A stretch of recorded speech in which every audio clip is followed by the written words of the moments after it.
Hello everyone समस्त को स्वागत जनाऊँ मैं आपण यूट्यूब चैनल क्रिएटिव कर्नर रे आज मु वीडियो रे श्रेणी षष्ठ सप्तम अष्टम पंचपदी हिसाब से लेसन प्लान आलोचना करिछि। तो चलंतु वीडियो को स्टार्ट करिवा।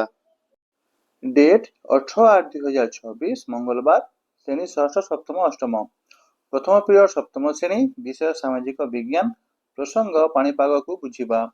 शिक्षण फलाफल पिला माने पाग पर्यवेक्षण यंत्र विषय धारणा पाइबे।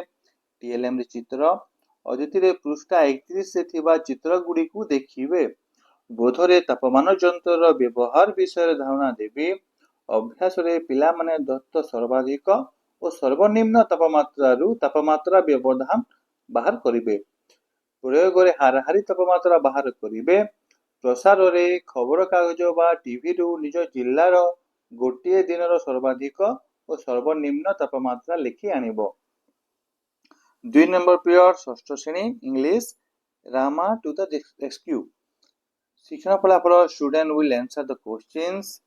अदिति रे I will discuss the questions. बोध रे student will write the answer to the question on page 20। अभ्यास रे I will check the answers. 3 number period अष्टम श्रेणी साहित्य प्रसंग विहंग विप्लव। शिक्षण फलाफल अभ्यास कार्य करिवे। अदिति रे अभ्यास प्रश्न आलोचना करिवे। बोध रे पृष्ठा 26 रो प्रश्न को दलगत भावे आलोचना करिवे। अभ्यास रे निज निज खाता रे प्रश्न रो उत्तर लिखिबे। प्रयोग रे उत्तर पद संशोधन करिवे। प्रसार रे 5 टी पक्षी मानक नाम लिखि आनिबो। 4 नंबर पीरियड सप्तम श्रेणी इंग्लिश विथ एंड ह्यूमर। शिक्षण फलाफल student will read the topic. TLM रे पिक्चर अदिति रे I will ask the name of 5 words and 5 animals। बोध रे I will read the topic aloud. अभ्यास रे student will read along with me. प्रयोग रे they will write down the hard words from the topic. प्रसार रे read the topic at home. 5 number period अष्टम श्रेणी गणित प्रसंग घातर खेल। शिक्षण फलाफल पिला माने जोगात्मक रैखिक वृद्धि और गुणनात्मक घातांकीय वृद्धि मध्य थिबा पार्थक्य जानिबे। टीएलएम रे संख्या कार्ड अदिति रे पृथ्वी रु चंद्र दूरता केते किलोमीटर कुह। बोध रे रैखिक वृद्धि और घातांकीय वृद्धि विषय धारणा देबी। अभ्यास रे दलगत भावे लक्ष्य कोटि अरब को घातांक रूप रे लिखि अभ्यास करिवे।